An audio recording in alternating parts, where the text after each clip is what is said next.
The Great God Pan, written by Arthur Machen, narrated by Remy. Chapter 6, The Suicides. Lord Argentine was a great favorite in London society. At 20, he had been a poor man, decked with the surname of an illustrious family, but forced to earn a livelihood as best he could, and the most speculative of moneylenders would not have entrusted him with £50 on the chance of his ever changing his name for a title. And his poverty for a great fortune. His father had been near enough to the fountain of good things to secure one of the family livings. But the son, even if he had taken orders, would scarcely have obtained so much as this, and moreover, felt no vocation for the ecclesiastical estate. Thus, he fronted the world with no better armor than the bachelor's gown and the wits of a younger son's grandson, with which equipment he contrived in some way to make a very tolerable fight of it. At 25, Mr. Charles Abrami saw himself still a man of struggles and of warfare with the world. But of the 7 who stood before him in the high places of his family, 3 only remained. These 3, however, were good lives, but yet not proof against the Zulu assages and typhoid fever, and so one morning Abrami woke up and found himself Lord Argentine, a man of 30 who had faced the difficulties of existence and had conquered. The situation amused him immensely, and he resolved that riches should be as pleasant to him as poverty had always been. Argentine, after some little consideration, came to the conclusion that dining, regarded as a fine art, was perhaps the most amusing pursuit open to fallen humanity. And thus, his dinners became famous in London, and an invitation to his table a thing covetously desired. After 10 years of lordship and dinners, Argentine still declined to be jaded, still persisted in enjoying life, and by a kind of infection had become recognized as the cause of joy in others. In short, as the best of company, his sudden and tragic death therefore caused a wide and deep sensation. People could scarcely believe it, even though the newspaper was before their eyes, and the cry of mysterious death of a nobleman came ringing up from the street. But there stood the brief paragraph. Lord Argentine was found dead this morning by his valet under distressing circumstances. It is stated that there can be no doubt that his lordship committed suicide, though no motive can be assigned for the act.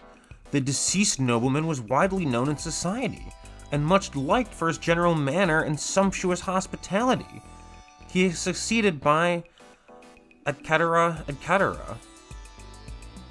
By slow degrees, the details came to light, but the case still remained a mystery. The chief witness at the inquest was the deceased's valet, who said that the night before his death, Lord Argentine had dined with a lady of good position, whose name was suppressed in the newspaper reports. At about 11 o'clock, Lord Argentine had returned and informed his man that he should not require his services till the next morning. A little later, the valet had occasion to cross the hall and was somewhat astonished to see his master quietly letting himself out at the front door. He had taken off his evening clothes and was dressed in a Norfolk coat and knickerbockers, and wore a low brown hat. The valet had no reason to suppose that Lord Argentine had seen him, and though his master rarely kept late hours, thought little of the occurrence till the next morning, when he knocked at the bedroom door at 9:15 as usual. He received no answer, and, after knocking 2 or 3 times, entered the room and saw Lord Argentine's body leaning forward at an angle from the bottom of the bed. He found that his master had tied a cord securely to one of the short bedposts, and, after making a running noose and slipping it around his neck, the unfortunate man must have resolutely fallen forward, to die slowly by strangulation. He was dressed in the light suit in which the valet had seen him go out, and the doctor who was summoned pronounced that life had been extinct for more than 4 hours. All papers, letters, and so forth seemed in perfect order, and nothing was discovered which pointed in the most remote way to any scandal, either great or small. Here the evidence ended. Nothing more could be discovered. Several persons had been present at the dinner party at which Lord Argentine had assisted, and to all these he seemed in his usual genial spirits. The valet, indeed, said he thought his master appeared a little excited when he came home, but confessed that the alteration in his manner was very slight, hardly noticeable. Indeed, it seemed hopeless to seek for any clue, and the suggestion that Lord Argentine had been suddenly attacked by acute suicidal mania was generally accepted. It was otherwise, however, when within 3 weeks, 3 more gentlemen, one of them a nobleman, and the 2 others men of good position and ample means, perished miserably in the almost precisely the same manner. Lord Swanley was found one morning in his dressing room hanging from a peg affixed to the wall, and Mr. Collier Stewart and Mr. Harries had chosen to die as Lord Argentine. There was no explanation in either case. A few bald facts: a living man in the evening, and a body with a black swollen face in the morning. The police had been forced to confess themselves powerless to arrest or to explain the sordid murders of Whitechapel. But before the horrible suicides of Piccadilly and Mayfair, they were dumbfounded, for not even the mere ferocity which did duty as an explanation of the crimes of the East End could be of service in the West. Each of these men who had resolved to die a tortured, shameful death was rich, prosperous, and to all appearances in love with the world, and not the acutest research should ferret out any shadow of a lurking motive in either case. There was a horror in the air, and men looked at one another's faces when they met, each wondering whether the other was to be the victim of the 5th nameless tragedy. Journalists sought in vain for their scrapbooks for materials whereof to concoct reminiscent articles, and the morning paper was unfolded in many a house. With feeling of awe, no man knew when or where the next blow would light. A short while after the last of these terrible events, Austin came to see Mr. Villiers. He was curious to see whether Villiers had succeeded in discovering any fresh traces of Mrs. Herbert, either through Clark or by other sources, and he asked the question soon after he had sat down. "No," said Villiers. "I wrote to Clark, but he remains obdurate, and I have tried other channels, but without any result. I can't find out what became of Helen Vaughan after she left Paul Street, but I think she must have gone abroad. But to tell the truth, Austin, I haven't paid much attention to the matter for the last few weeks.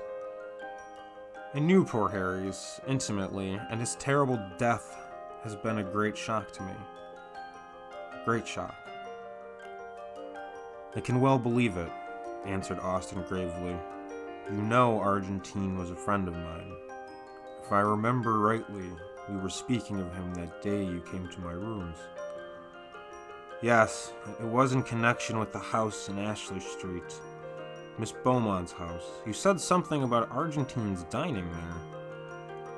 "Quite so. Of course, you know it was there Argentine dined the night before his death." "No, I had not heard that." "Oh yes, the name was kept out of the papers to spare Miss Beaumont. Argentine was a great favorite of hers, and it is said she was in a terrible state for some time after." A curious look came over Villiers' face. He seemed undecided whether to speak or not. Austin began again. "I never experienced such a feeling of horror as when I read the account of Argentine's death. I didn't understand it at the time, and I don't now. I knew him well, and it completely passes my understanding for what possible cause he, or any of the others for that matter of that, could have resolved in cold blood to die in such an awful manner. You know how men babble away each other's character in London. You may be sure any buried scandal or hidden skeleton would have been brought to light in such a case as this, but nothing of the sort has taken place. As for the theory of mania, this is very well, of course, for the coroner's jury, but everybody knows that it's all nonsense. Suicidal mania is not smallpox. Austin relapsed into gloomy silence. Villiers sat silent, also, watching his friend. The expression of indecision still flitted across his face. He seemed as if weighing his thoughts in the balance, and the considerations he was resolving left him still silent. Austin tried to shake off the remembrance of tragedies as hopeless and perplexed as the labyrinth of Daedalus, and began to talk in an indifferent voice of the more pleasant incidences of the season. "That Miss Beaumont," he said, "of whom we were speaking, is a great success. She has taken London almost by storm. I met her the other night at Fulham's. She is really a remarkable woman." "You've met Miss Beaumont?" "Yes. She had quite a court around her. She would be called very handsome, I suppose, and yet there is something strange about her face which I didn't like. The features are exquisite, but the expression is strange, and all the time I was looking at her. And afterwards, when I was going home, I had a curious feeling that very expression was in some way or another familiar to me." "You must have seen her in the Row." "No, I am sure I never set eyes on the woman before. It is that which makes it puzzling, and to the best of my belief, I have never seen anyone like her. What I felt was a kind of dim, far-off memory, vague but persistent. The only sensation I can compare it to is that odd feeling one sometimes has in a dream, when fantastic cities and wondrous lands and phantom personages appear familiar and accustomed." Villiers nodded and glanced aimlessly around the room, possibly in search of something on which to turn the conversation.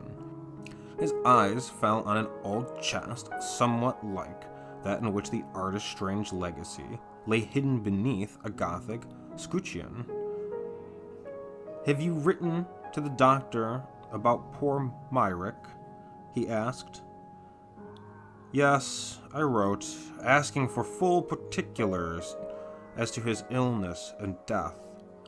I don't expect to have an answer for another 3 weeks or a month.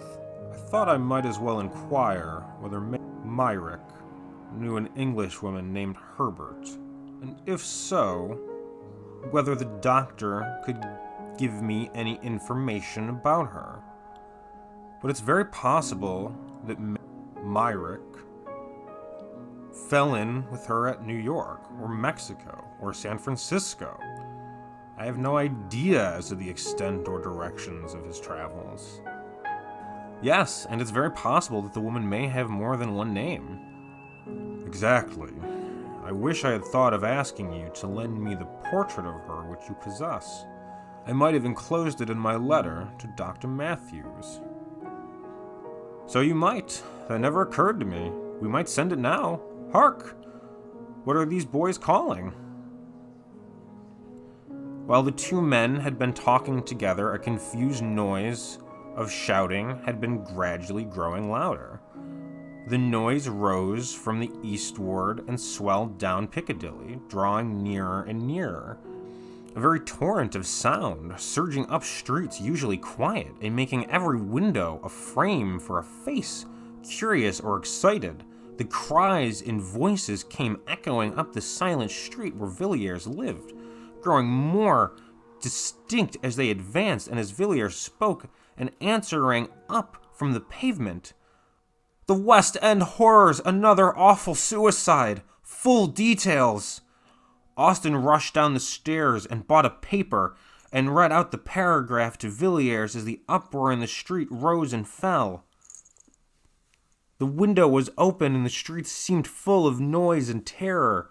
"Another gentleman has fallen, a victim to the terrible epidemic of suicide which for the last month has prevailed in the West End.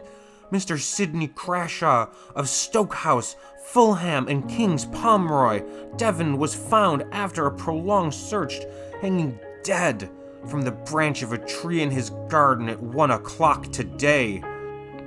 The deceased gentleman dined last night at the Carlton Club and seemed in his usual health and spirits. He left the club at about 10 o'clock and was seen walking leisurely up St. James Street a little later. Subsequent to this, his movements cannot be traced. On the discovery of the body, medical aid was at once summoned.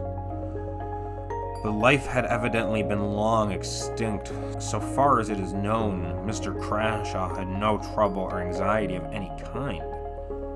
This painful suicide, it will be remembered, is the 5th of the kind in the last month. The authorities at Scotland Yard are unable to suggest any explanation of these terrible occurrences." Austin put down the paper in mute horror. "I shall leave London tomorrow," he said. "It is a city of nightmares. How awful this is, Villiers."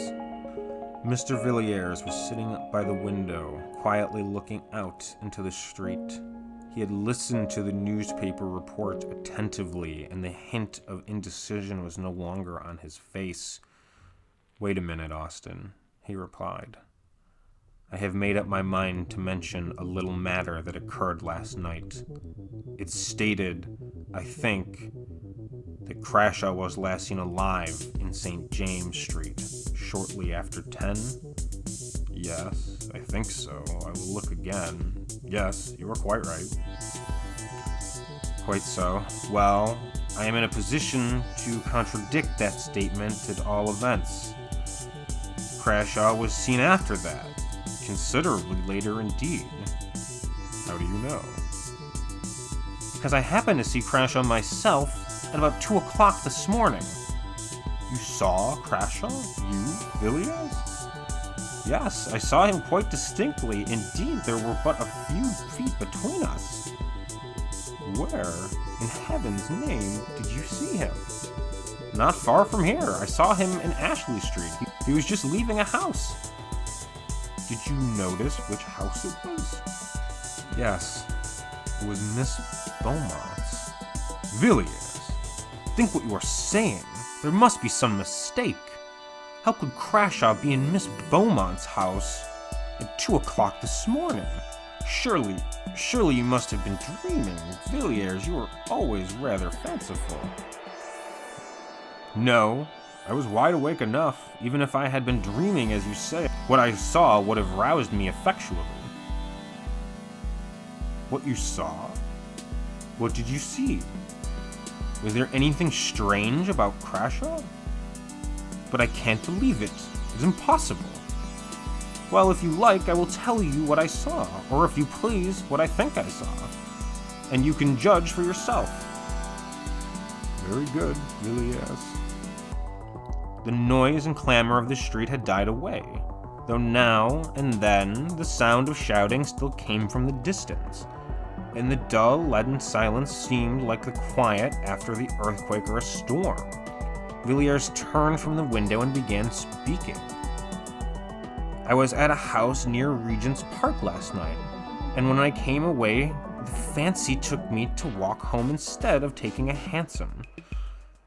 It was a clear, pleasant night enough, and after a few minutes, I had the streets pretty much to myself. It's a curious thing, Austin, to be alone in London at night, the gas lamps stretching away in perspective, and the dead silence, and then perhaps the rush and clatter of a hansom on the stones and fire starting up under the horse's hoofs.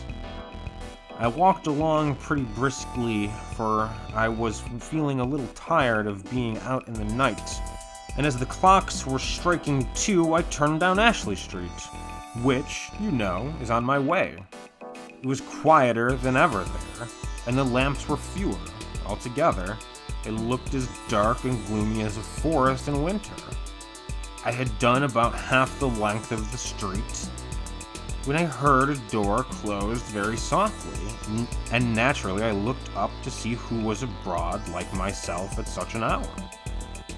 As it happened, there was a street lamp close to the house in question, and I saw a man standing on the step. He had just shut the door, and his face was towards me, and I recognized Crashaw directly. I never knew him to speak to, but I had often seen him, and I am positive that I was not mistaken in my man.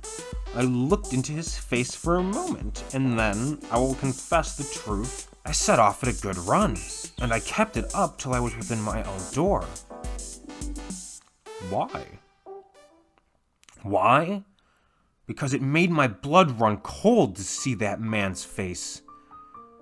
I could never have supposed that such an infernal medley of passions could have glared out of any human eyes. I almost fainted as I looked.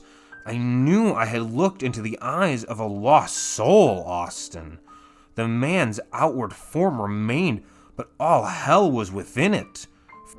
Furious lust and hate that was like fire, and the loss of all hope and horror that seemed to shriek aloud to the night.